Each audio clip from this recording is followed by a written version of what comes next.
Hi, everyone, and welcome to another episode of Living on Blockchain. Today, we are speaking to Ritesh. Ritesh is the CEO and co-founder of wowTalkies. It's a leading fan engagement platform on Web3.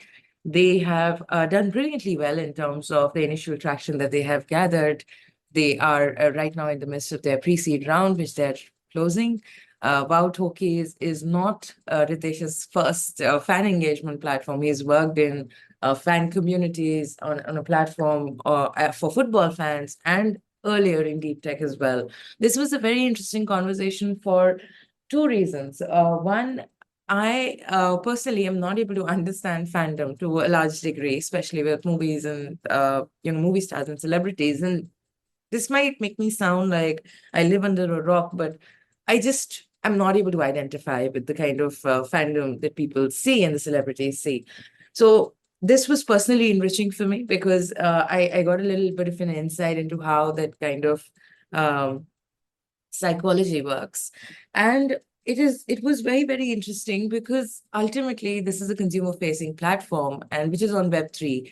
And the technology aspect is a facilitator of this entire platform and in this particular movement. Technology is not the end goal, which is, I think, very important for Web3 to become mainstream or to be able to, onboard the next million users. Very interesting conversation. Seasoned entrepreneur. I can't wait for you guys to hear this. Let's deep dive right in. All right, the recording has begun. We can start now, Ritesh. Hi, Ritesh. Thank you so much for making the time to speak to me today. How are you doing? Hey, absolutely. Well, it's hot in this time in this part of the country, but otherwise all okay. Thanks for having me. Absolutely. It's really hot. I think it's been the hotter it's ever been. And yeah, I think all of us are reeling under this severe heat wave, but I'm glad that you could make the time. So for our listeners, can you tell us a little about your background and how you got into tech and Web3 in general? Hey, absolutely fine. I'll do that. So I am one of the few Delhiites who call the southern part of the country, as in Chennai, their home. I'm an alumnus of IIT Delhi. I've been in the tech and consulting industries for a better part of more than a couple of decades. I've worked across the globe, mostly in consulting. I've seen all the internet models from Web 1 to Web 2 to Web 3, and I've helped customers across the globe, Fortune 500 entities, corporations, to make sense of what they should do with the internet per se. Some of the Fortune 500 companies that I've worked with, World Bank, NYSE, Northrop Grumman, Toyota, I could name a few others. Won a couple of awards at the Mobile World Congress as well. I've been in the startup kind of realm before startups became fashionable. My first stint at a startup was early 2010s in a startup that was incubated and invested in by Ericsson. Ericsson being the largest telecommunication equipment vendor in the world. The startup was called Innovatium. Um, so again, blockchain was by serendipity. This was 2017, if I get the year right. Um, Hmm.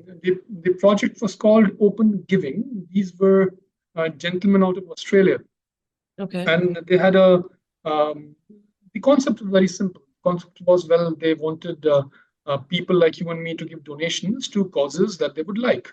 But at the same time, and they also wanted to have a proof of work as far as the donations are concerned, Tarusha.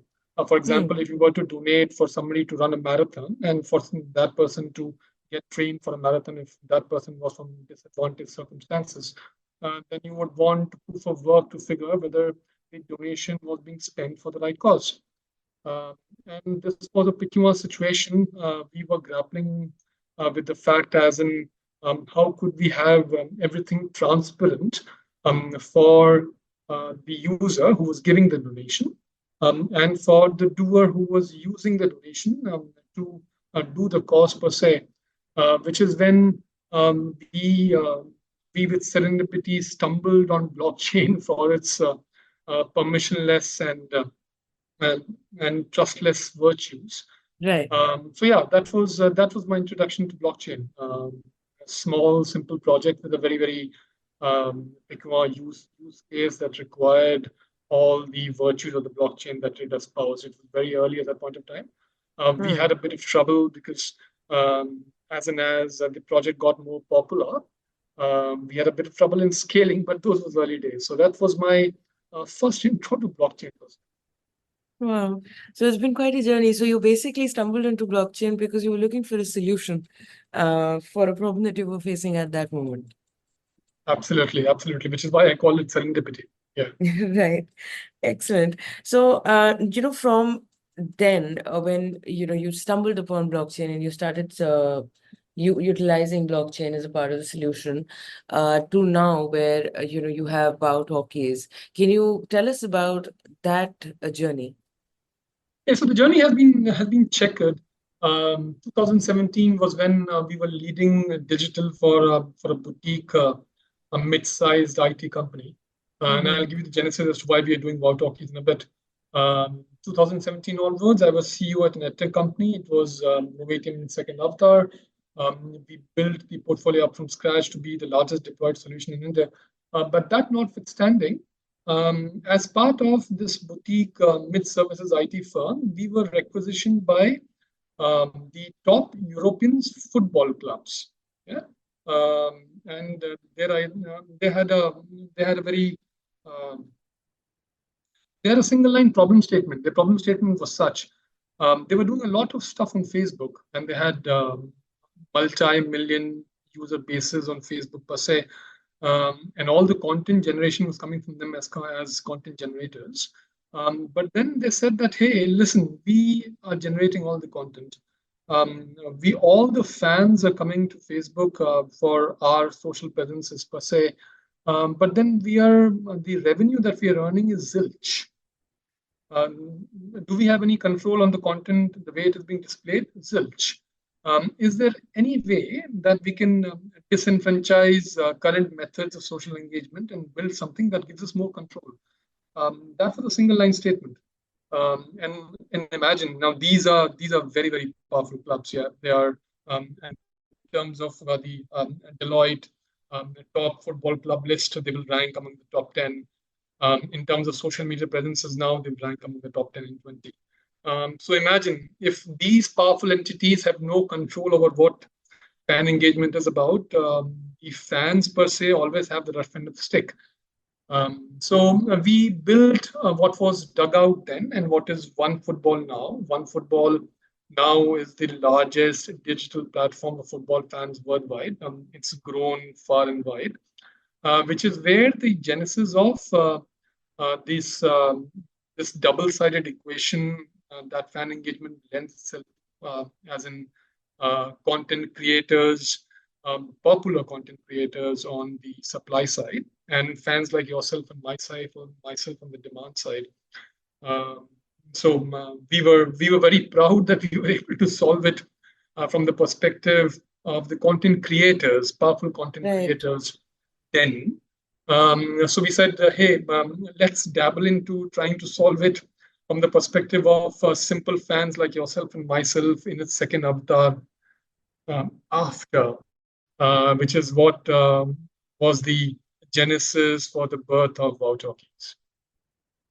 That's brilliant. Like, you've kind of been able to capitalize on fandom primarily, and you have had quite a journey. Can you tell us a little about the team behind wowTalkies, and perhaps what is the next big milestone that you're looking forward to? I'll also give you a summary about I'll also give yourself and the audience a summary about wowTalkies. So wowTalkies is whatever we do for football incarnated for movies and cinema. Yeah. And the idea is very simple. We are trying to solve from the perspective of a fan, and from the perspective of a fan, as in what does a fan gain at the end of the bargain from following popular cinematic personalities. If you and me were to do it over Twitter or any of the Web2 platforms or Facebook or Instagram, etc., well, we are consuming content, and we are consuming content by the dollops, but we have nothing to show for it. Also, I mean, uh, a lot of stuff that we're doing on social media because we really like somebody. I love Daniel Craig, for example. You ask me anything about anything related to movies of the last couple of decades, I'll be able to give you a straight answer. But then I won a few movie quizzes while I was at college. Uh, not a few, all the movie quizzes when I was in college. But is there any way that I can proclaim on traditional social media to say that, well, as far as fandom is concerned on movies and entertainment, there is nobody bigger than me? I can't. And if there was a means of doing that, can I monetize the very fact that I am a super fan? I can't do that. So, which is why this this solution to the riddle called wowTalkies. wowTalkies is a fan to super fan platform for movie and entertainment fans. It's community led.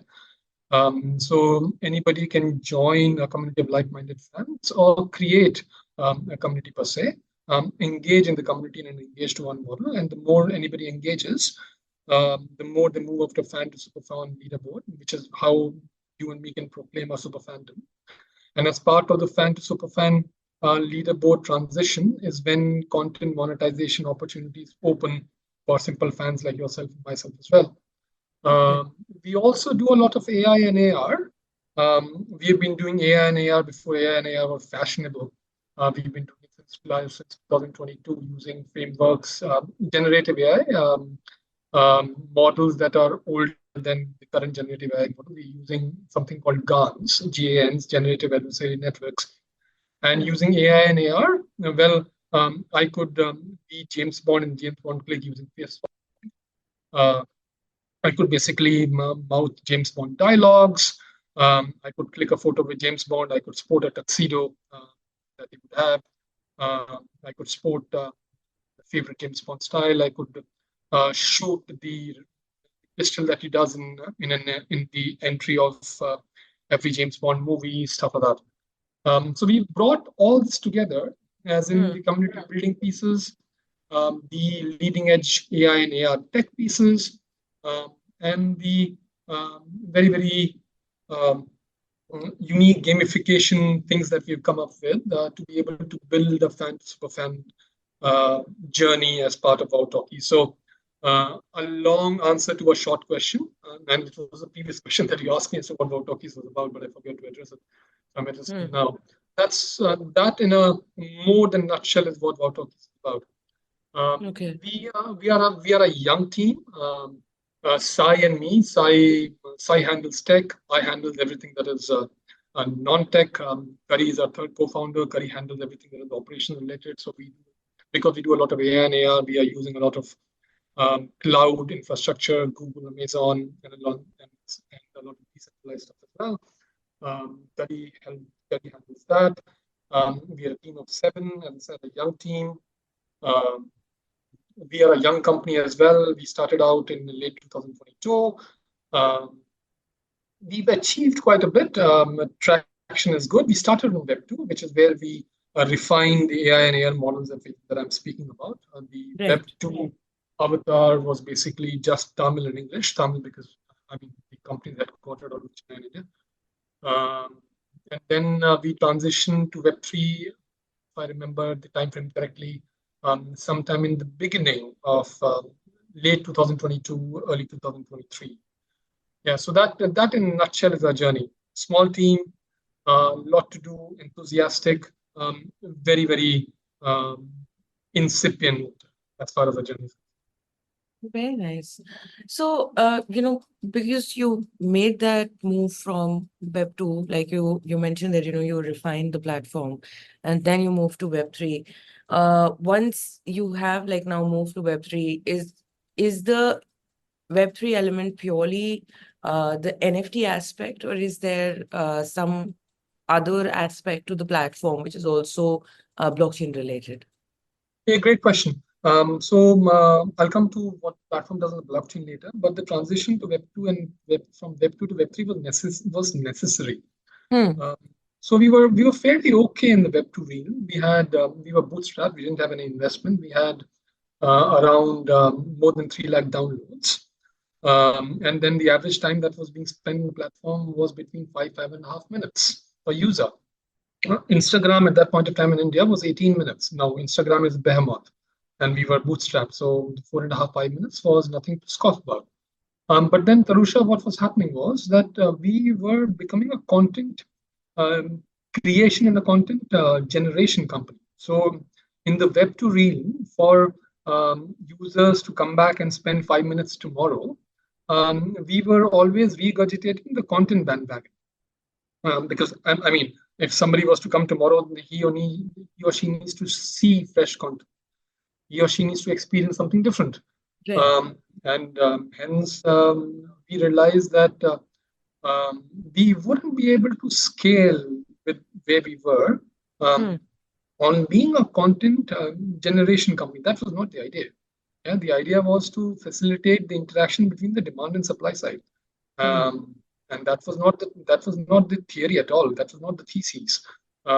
We wouldn't have been able to scale as being part of a content company. We would have needed millions and millions of dollars. We would have just been gobbled up in our own intricacies. Now, as I mentioned earlier during this conversation, knew a lot about blockchain. Hmm.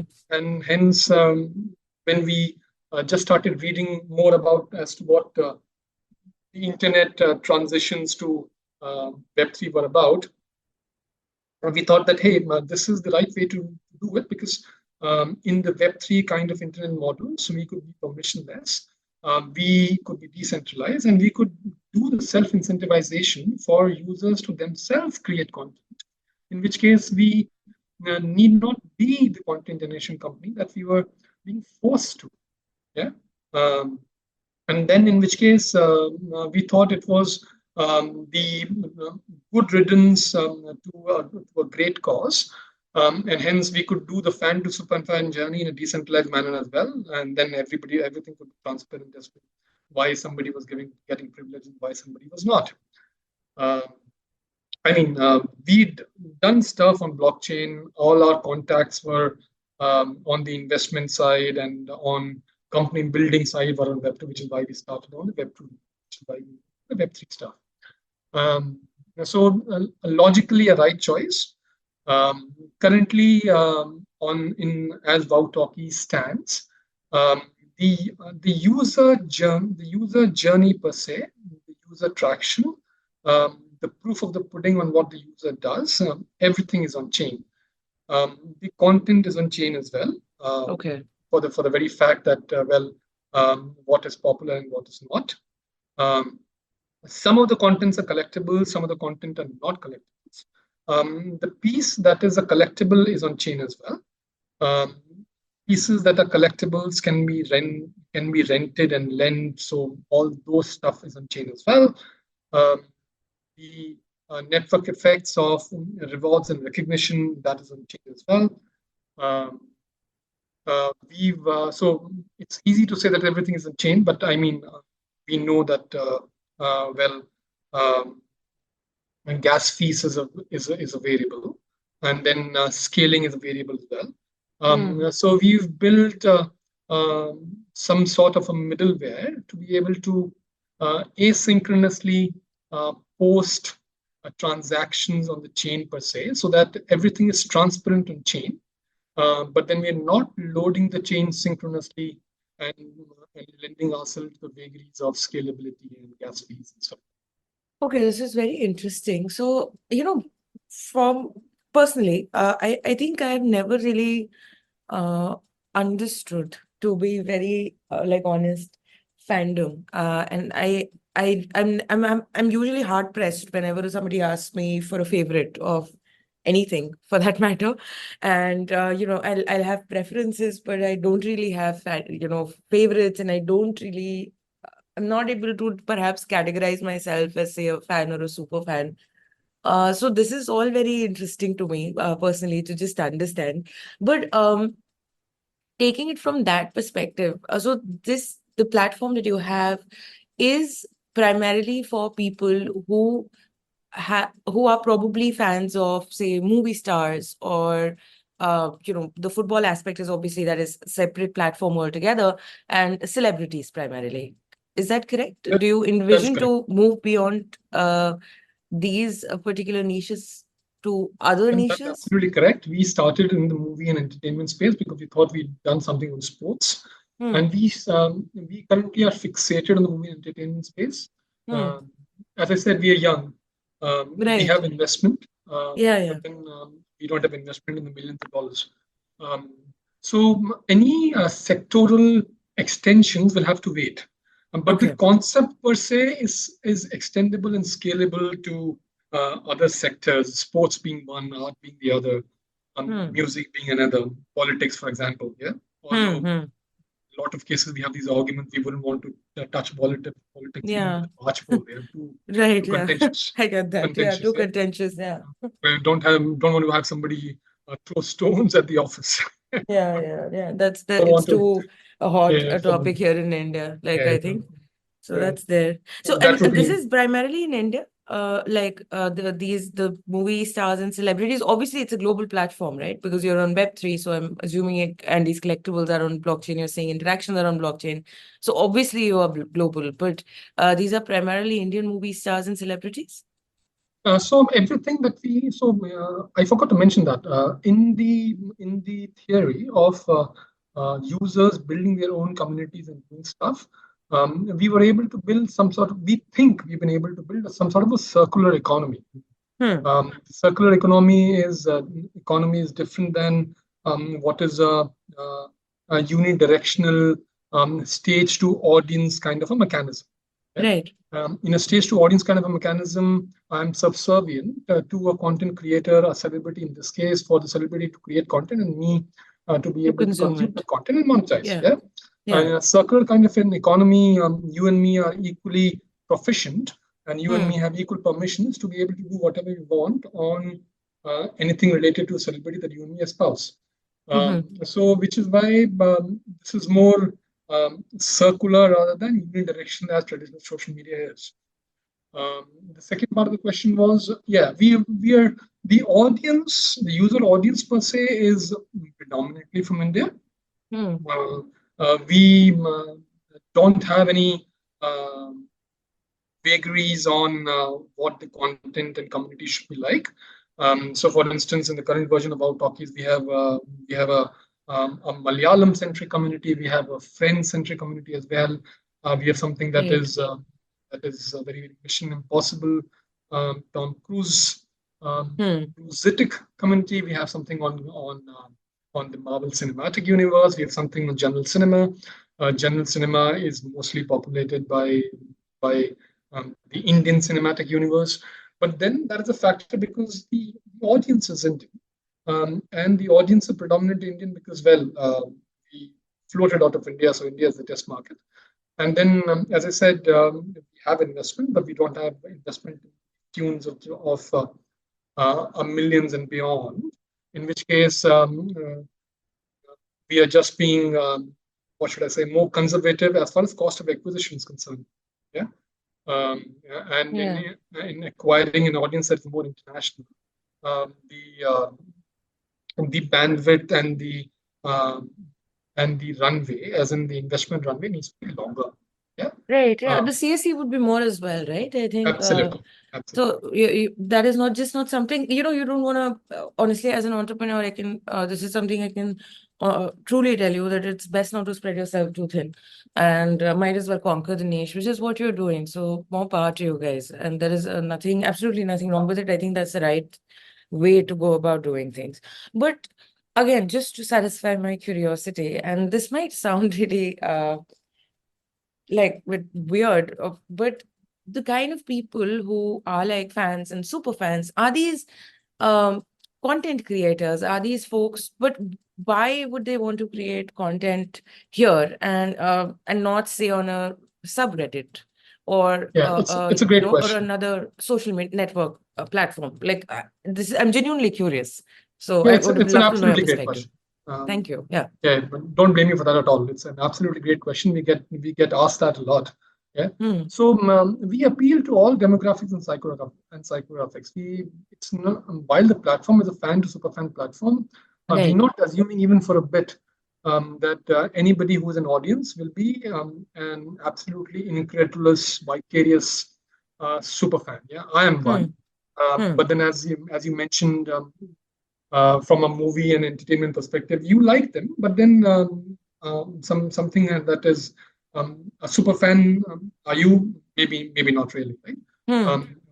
And then if you're just building for the super fan, the super fanish psychographics, then we are leaving out a large portion of the audience. Yeah? Hmm. Yeah. But then at the same time, the addressable market is anybody who's interested in cinema. Now, um, uh, movie and cinema is also cyclical. You might have Right. somebody that you like as in a cinematic experience or an actor, and Hmm. then whenever that cinematic experience or an actor is more in vogue, for instance, if a movie is launching, is when um, the the fan in you comes out. Otherwise, the fan in you is dormant, which is fair, which is expected. Yeah. Uh, so essentially, as part of the entire fan to superfan journey, what we are saying is that um, even somebody who's a hyper casual fan can use the platform to interact on anything or everything that he or she would want to interact on. For example, um, now there is this. What's the second season of yeah, the House of Dragons, right? It's called the House of Dragons, right? Right. The GOT Um, sequel. so Sequel or so prequel. Yeah. So the second season is supposed to come sometime during the latter part of this year. And believe me, anybody who watches it on Geo Cinema needs to figure as to what happened in season one. Yeah, it is so ingrained in mythology and whatever happened in season one, right? Just the names of the dragons per se. Yeah. So even if you were to watch season two, and assuming that you were not watching season one, etc., and you just wanted to watch season two without being a House of Dragons super fan and stuff like that, you would need some sort of knowledge, education on what happened in season one. And how would you typically do it? You would typically do a Google to figure as to who was Rhaenyra and why did she have this grudge against the green side. Yeah, and what is the red side? Why are they called the red side? That's how what the philosophy is as part of this season two. Uh, Hmm.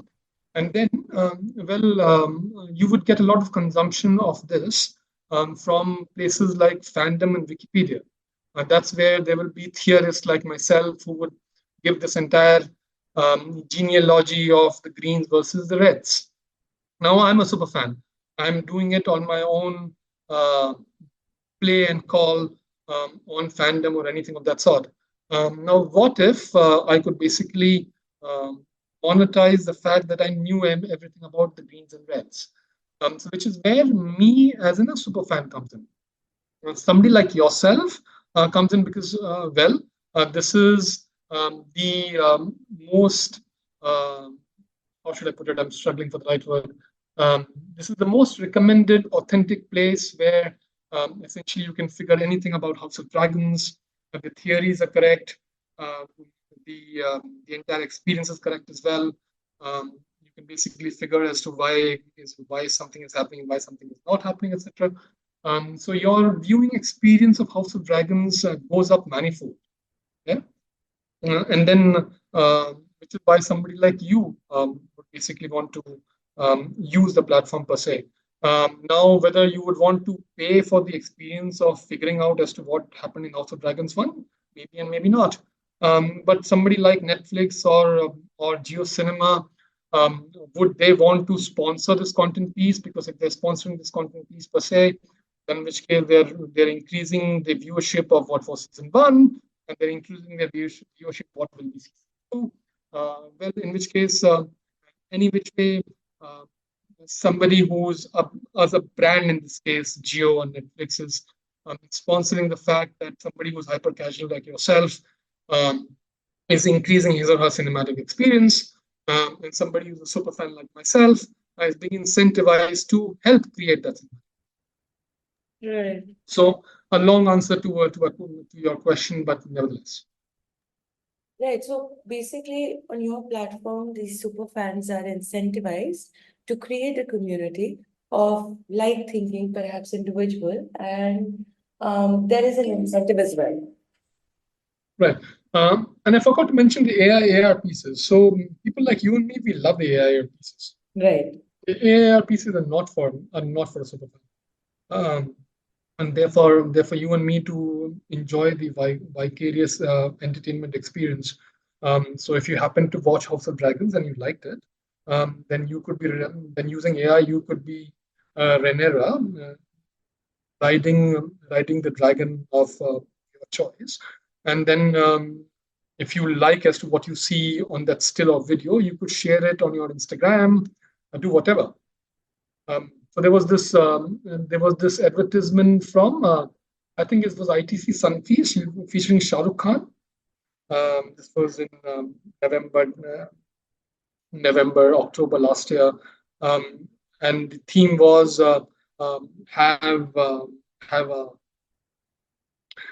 have a chocolate or have a biscuit with Shah Rukh Khan. So essentially, there was Shah Rukh Khan and there was somebody else. As Hmm. in using AI, you and me could basically sit with Shah Rukh Khan uh, in that video, and Right. that went very, very popular. So I mean, uh, now that was all AI, and this was an Instagram reel where Instagram basically um, asked folks to um, use that clip, um, click a photo, and then sit with Shah Rukh Khan for the 20-second clip, and it went viral. It had millions of downloads and millions of usages. Um, and I'm sure that many people who did that were not really super fans. They just liked it. They just happened to like Shah Rukh and just happened to like the fact that they could do something else. Hmm. Right, yeah. I think there are definitely wonderful use cases to create more engagement, vis-a-vis these technologies, and especially in this niche. So, considering this is like what the platform does, that a user is expected to sort of be a part of certain communities or build a community of their own. Uh, what is perhaps your incentive or your business model? Or how does that work? Are you guys like collaborating with, as you mentioned, OTT platforms and other businesses in this niche to basically double down on the content and to give them like a conduit for more traction? Is that how it works? So for the want of me, we haven't been able to figure out all the business use cases. Yeah. Okay. As I said, we are just scratching the surface as far as possibilities. But Hmm. then you could say that for anybody who's in the blockchain building. Right? I Hmm. mean, in the the sheer scale of possibilities that Web3 lends itself to is incredible. I mean, we basically are ingrained to sharing economy on the Web 2 side of things, but then Web 2 has been around since the early 2000s, right? So the industry has a lot of things to do before we are able to basically figure as to what all possibilities can abound. But that notwithstanding, there are um, we feel that there is immense space, and then a bit of it we've been able to have proof of the pudding, and for a bit of it we've not been able to have the proof of the pudding yet. So there's obviously the consumer use case of people paying for the experiences, and people paying for the AI/AR experience, people paying for collectibles, people paying for renting out stuff that somebody who owns a particular NFT would want to lend. Um, People subscribing to the fact that as part of the subscription per se, their method and mechanism of moving up to a fan to super fan leaderboard increases, people paying for the cheat sheets, etc. So a lot of what I narrated right now, we've not been able to validate all, but we've been able to validate some. So that's on the consumer side. On the traditional side, as we grow, there are always these ad related mechanisms that come in. We've been able to validate a bit of that. There is also the enterprise mechanism. So we've been able to package on all that I spoke about, which is the community building piece, fan to super fan, content monetization piece, and the AI and AR piece as a package. Um, Hmm. and we've been able to do that in the Web2 parlance as an SDK, and Web3 parlance as a protocol. Yeah. Um, there, have, there have also been a couple of releases that have gone live with the SDK as far as the Web 2 side of things is concerned, so there is an OTT called ITAP, incipient, new, which is using the SDK to give its users the AI experience. We are in discussions with a couple of more OTTs to be able to, for them to be able to figure whether their fans want to do some stuff like that, stuff like this. We are also in close discussions with production houses for production houses to either build a consistent fan engagement presence over a period of time um, using a white label version of the wowTalkies app, or using the wowTalkies functionality as a protocol if they have an app of their own. And in many cases, um, folks and enterprises want to be in control of their customers per se. So, well, in which case, just invoke the SDK and use the AI experiences, build communities, stuff like that. So that's another model that we found um, initial market fit for. We've we've spoken a lot to brands, and then brands have been interested. But at this time of speaking, we've not been able to monetize the brand interest yet. Brands are trying to seek and find the fact that, well, would there be how much of traction would come in from stuff such as this, and would it be worth their want to be able to pay for something like this? Right. So now, stepping back and moving a little towards the community engagement bit, I would love to understand, entrepreneur to entrepreneur, how have you been able to foster, community engagement and just community building? How have you been able to do that among studio fans and, studios themselves and celebrities on your platform? Is there a role that wowTalkies plays in community building on the platform itself, or is that left is that particular onus left on the community owners or the super fans? So Tarushi, this is still a perplexing puzzle. We struggle on a daily basis. Daily is not the Right. right word. We struggle on a weekly basis to figure as to what's happening on the community side. Yeah. Whether the DAUs and the time spent is trending positively or is at least static and not trending down. Can't claim to be able to have the answers there, but I can say, but I can narrate a few things that have worked. We've had successful brand ambassador programs. That's worked. We've we've allowed fans to have credibility on all the fan stuff that they do by they post the same stuff that they post on wowTalkies on Twitter and other traditional social media as well, and we give a shout out to whatever they do on their traditional social media. That's worked as well. What we also do is, although we are a small team, we keep on giving these cues, yeah, on a consistent basis, on whatever is trending, on whatever we think is something that will lend itself for folks to basically open the app up on a daily basis and figure as to what they want to do, what they could do better. Right. So sometimes the cues work, sometimes they don't.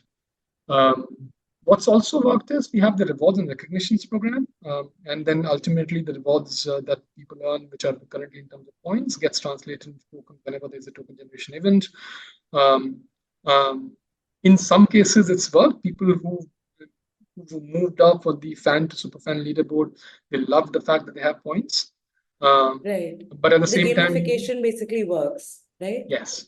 Yeah. At the same time, we are still figuring on a weekly basis as to, for example, if there were 7 layers of fandom in a community and I was at level 3, and I've been at level 3 for a while. What's the best way for me for the platform to have me move up to level 4, level 5, level 6? Because I mean, we've already tried all the hacks of come on board, earn points. Points will be um, basically translate into actual monetizable rewards further down the line. Um, uh, Again, we could do a lot more, but then it's a sort of a what should I say, a midway between conserving bandwidth and runway, and Right. plus all the hacks that we can tackle. Right. So, are there any plans for you, or forgive my ignorance if you have already? Do you have plans for a native token as well? Yes, we do. Okay. Yes, we do. We are currently yeah, in the hotbed of raising a pre-seed. We Right. definitely need that marketing muscle to be able to do a successful token generation event. So, Right. which is where the roadmap is at.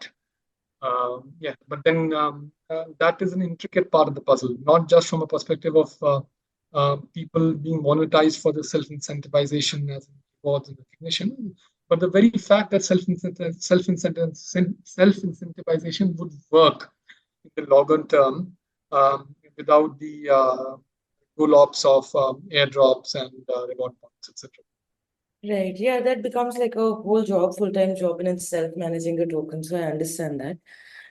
Now, can you perhaps share a few examples of how fans have used WoW Talkies to enhance their engagement and become like super fans? Like one example, so that we can visualize it a little better. So there was a Mission Impossible movie that came, Mission Impossible 7 and Mission Impossible 6. Right. I forget now, so many Mission Impossibles. Yeah. Yeah. Where Yeah. our handsome hunk Tom Cruise with the great uh, shades that he has, um, takes a bike, drives a bike up the Swiss Alps, and then jumps off the Alps and lands directly into that luxury train. Iconic. Um, so the greatest usage that we saw of our AI functionality was people using that clip per se in wanting to become Tom Cruise and then happily becoming Tom Cruise and sharing it all over traditional social media. Now we don't have a license to that clip, yeah, which is why this was a sharing and caring exercise rather than a monetizable exercise. Yeah, so I mean. Legal factors there, but Right. that was something that went really well over the last 6 or 7 months. Just AI and AR experiences such as these, and then we were able to build these AI experiences into the Mission Possible community in being able to incentivize people to move up the leaderboard. Yeah. So what we did here was we said that hey, anybody could download it from the internet, which is fine. So we had these limited edition NFTs, which we didn't charge a dime for. We just said that there was only 100 editions, and people lapped it up. And then we had people lend it to others in order to accrue reward points um, in a speedier manner. Yeah, we wanted to test the use case, etc. So uh, the NFTs, etc., they sold out. Obviously, they were at no cost. They sold out, I think, in 5 to 10 minutes. The lending use case was proven, and then other folks could basically use that collectible, which was Mission Impossible, which was the original Mission Impossible clip of Tom Cruise jumping off the Alps to become Tom Cruise by themselves. So that Right. went well. Right. Yeah, that's a wonderful example. And yeah, I think I would imagine that it would do well. Those movies have a cult following of their own. So now what kind of, because you are a tech leader, you worked in space for a very long time in deep tech and now in Web3 as well. What are the kind of trends do you see which are emerging in Web3 that'll actually help further the fan engagement space? What is your perspective there? Uh, so I think Web3 and blockchain are incipient. As I said, internet models take a long time to evolve. And then similarly, Web3 will evolve over a period of time. But then what's what's eminently happened over the last 6 to 8 months is the user experience dissonance has been solved to a great extent. Yeah, social logins, yeah, gasless transactions, account abstraction.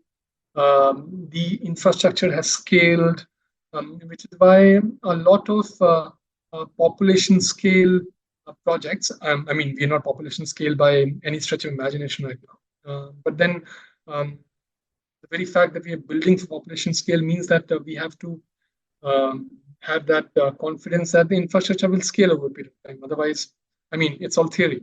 Uh, we rather do something else. Right. So I think there is a greater amount of confidence that from a scalability perspective, with all the layer ones and layer twos, and the ZK movement and account abstraction, Yeah. and a lot of the user, and again, for the sake of repetition, a lot of the user experience challenges have been gotten solved over a period of time. Yeah. Right. Um, Right. I think Yeah. that is the way to go, and there is, I mean, that per se needs to be solved for um, Web3 and blockchain to become mainstream. So even for yourself and myself, we are Web3 users. We know Web3, but we are Web2 connoisseurs, right? We use Web3, we use traditional internet for 90% of things that we do.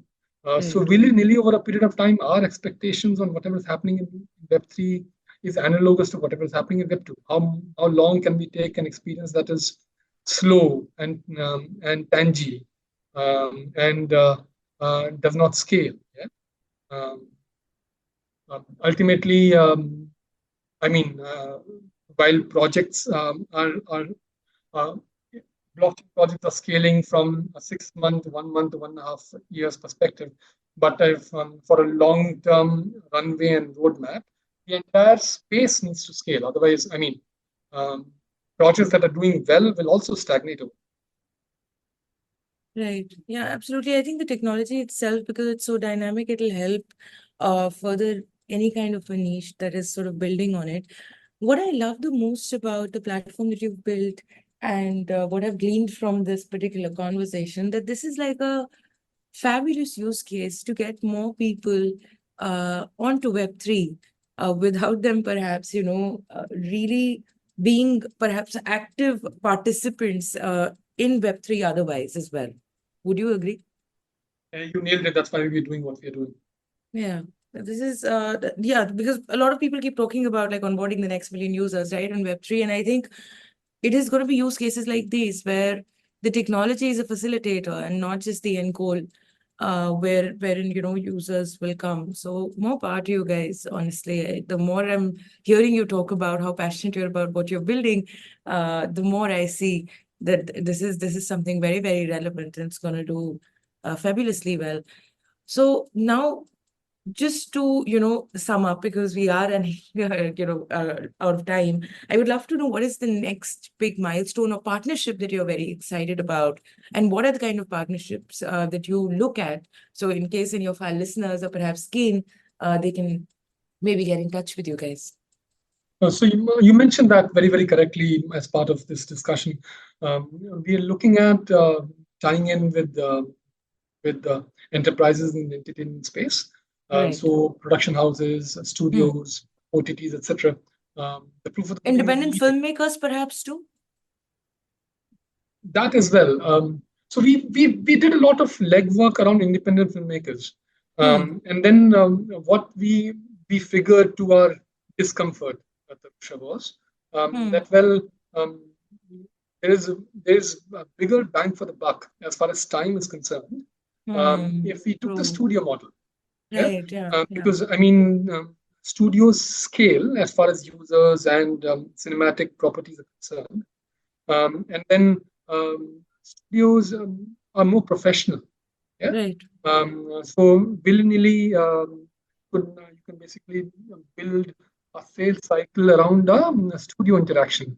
Hmm. It's very difficult to build a sales cycle around an independent production house interaction, and that's the way of the business. Right. Yeah. There is no discomfort or blame that accrues on that side of the table. I mean, We are independent These are guys, just right? facts, right? These are just facts. It's not like, Absolutely. you're actively trying to, discriminate or segregate them. It is just Yeah, that it's a fact of the matter, and you're building a business, right? You have to be absolutely. fair to your business.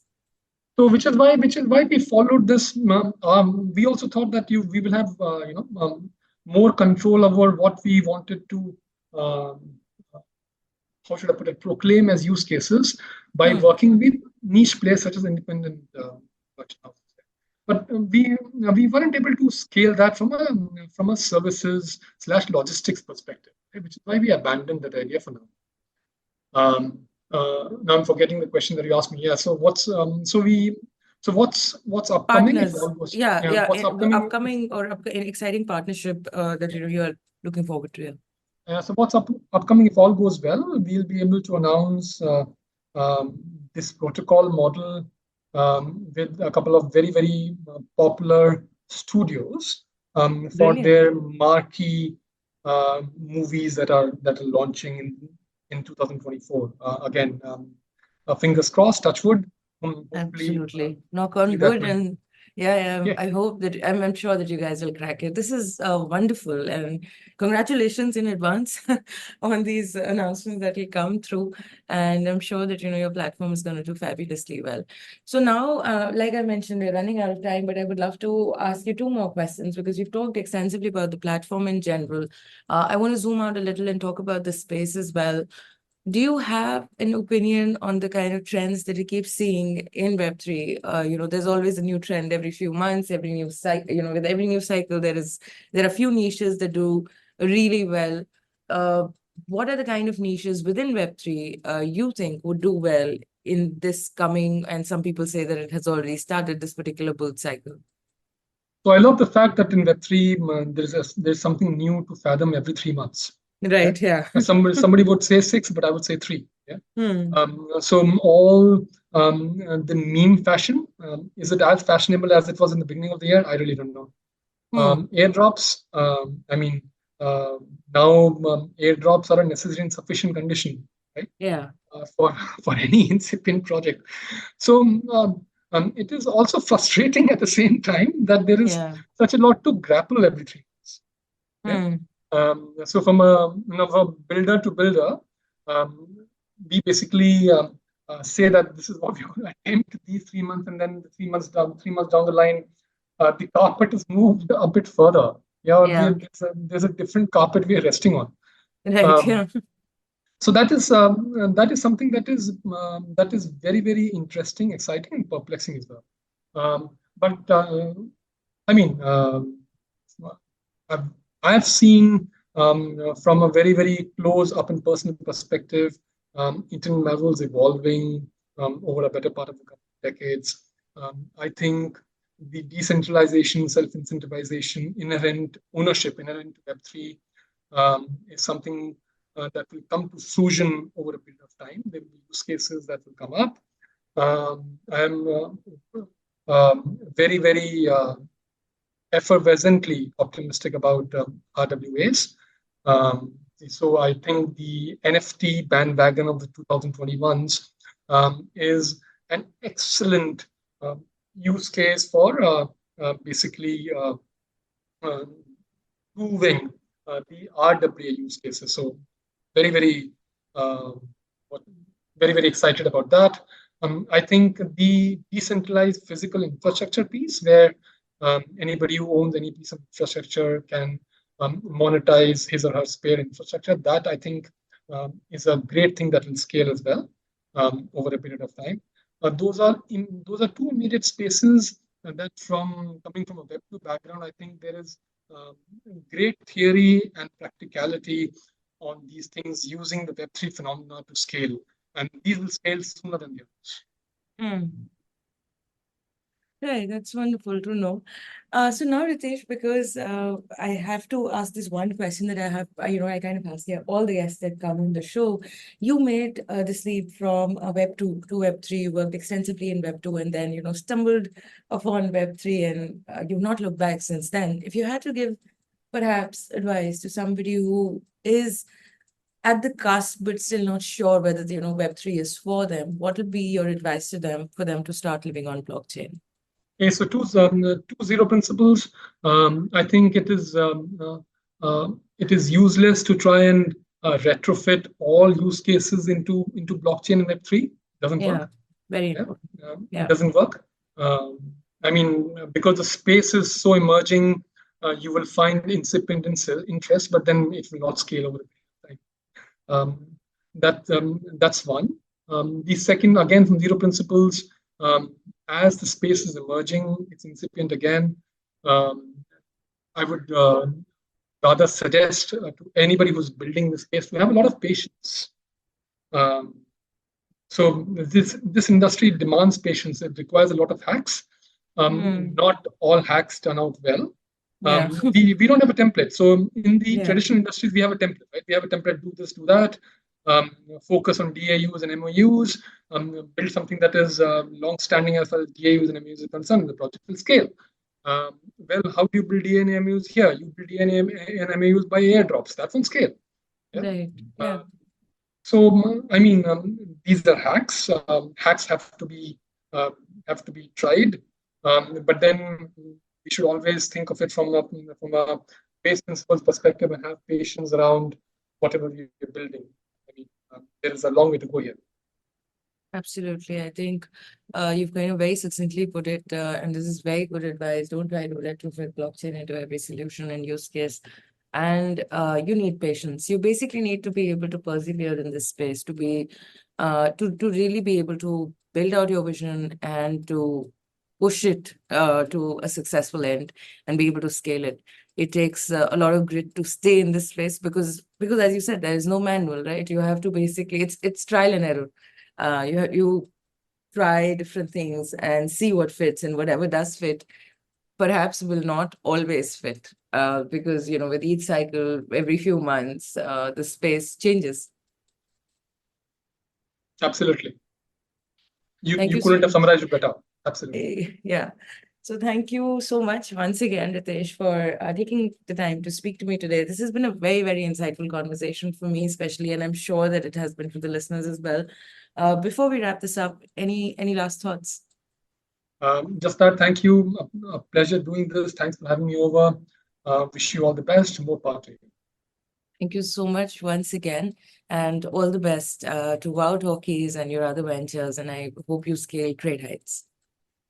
Thank you, Tarusha.